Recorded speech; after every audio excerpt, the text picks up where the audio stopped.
নাগালেণ্ডত ভয়ংকৰ ভূমিস্খলন ফাছামাৰ ২ নম্বৰ ৰাষ্ট্ৰীয় ঘাইপথত ভূমিস্খলন সংঘটিত হৈছে খহি পৰিছে ৰাষ্ট্ৰীয় ঘাইপথৰ এটা বৃহৎ অংশ পথটো ৩ দিন ধৰি আবদ্ধ হৈ আছে বহুকেইখন বাহন পথছোৱাৰে সম্পূৰ্ণৰূপে বন্ধ হৈ পৰিছে যাতায়াত ভূমিস্খলনত হতাহত হোৱা নাই কোনো লোক ধাৰাবাহিকভাৱে বৰষুণৰ ফলতে খহি পৰিছে ঘাইপথৰ এটা অংশ নেৰানেপেৰাকৈ হৈ থকা বৰষুণৰ বাবে বিভিন্ন প্ৰান্তত ভূমিস্খলনৰ ঘটনা সংঘটিত হৈছে নাগালেণ্ডতো অনুৰূপ ঘটনা ভয়ংকৰ ভূমিস্খলন ফাছামাৰ ২ নম্বৰ ৰাষ্ট্ৰীয় ঘাইপথতে ভূমিস্খলন হৈছে খহি পৰিছে ৰাষ্ট্ৰীয় ঘাইপথৰ এটা বৃহৎ অংশ এই পথছোৱাত ৩ দিন ধৰি আবদ্ধ হৈ আছে বহুকেইখন বাহন সম্পূৰ্ণৰূপে পথছোৱাৰে যাতায়াত বন্ধ হৈ পৰিছে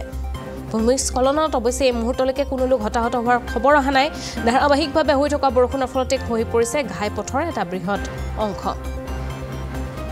আমি মুহূৰ্তত ফোনযোগে সংযুক্ত হৈছো ৰাজুমণি শইকীয়াৰ সৈতে ৰাজু আমি দেখিবলৈ পাইছো এই দৃশ্য কেইবাখনো বাহন আবদ্ধ হৈ পৰিবলগীয়া হৈছে এটা বৃহৎ অংশ খহি পৰিছে কিন্তু ভাল খবৰ যে এই ঘটনাত কোনো লোক হতাহত হোৱা নাই এটা যেহেতু বহু বাহন আবদ্ধ হৈ পৰিছে গতিকে এই পথছোৱা মুকলাবৰ বাবে প্ৰশাসনে কেনে ধৰণৰ ব্যৱস্থা গ্ৰহণ কৰিছে হয় ইতিমধ্যে নাগালেণ্ডত হোৱা ধাৰাবাহিক বৰষুণৰ ফলত নাগালেণ্ডৰ যি ফাছামা নামৰ ঠাই আছে এই ঠাইত আচলতে ২ নং ৰাষ্ট্ৰীয় ঘাইপথত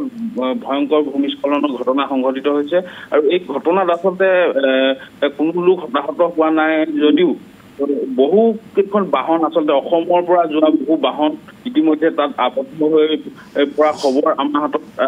তথ্য আহি পৰিছে আৰু ইতিমধ্যে এই অঞ্চলটোত আচলতে প্ৰশাসন জিলা প্ৰশাসনে হওক বা বিভিন্ন তৎপৰতাৰে আচলতে এই পথছোৱা মুকলি কৰিবলৈ চেষ্টা অব্যাহত ৰাখিছে যদিও বৰ্তমানেও কোনো ধৰণৰ যাতায়াতৰ সুচল হোৱা নাই বৰ্তমানেও বহু কেইখন ট্ৰাক আচলতে ভূমিস্খলনত আবদ্ধ হৈ আছে এই ট্ৰাকসমূহ উদ্ধাৰ কৰাৰ ব্যৱস্থা কৰিছে কোনো লোক হতাহত হোৱা নাই তথাপিতো ধাৰাবাহিক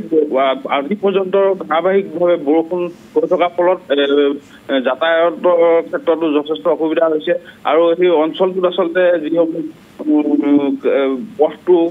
মুকলাবৰ বাবে যেনেধৰণৰ প্ৰচেষ্টা চলাব লাগিছিলে আচলতে তেনেধৰণৰ প্ৰচেষ্টা চলাব পৰা নাই যথেষ্ট অসুবিধাৰ সন্মুখীন হ'ব লগা হৈছে হয় ৰাজুমণি আপোনাক ধন্যবাদ জ্ঞাপন কৰিছো এই মুহূৰ্তত সবিশেষ তথ্যখিনি জনোৱাৰ বাবে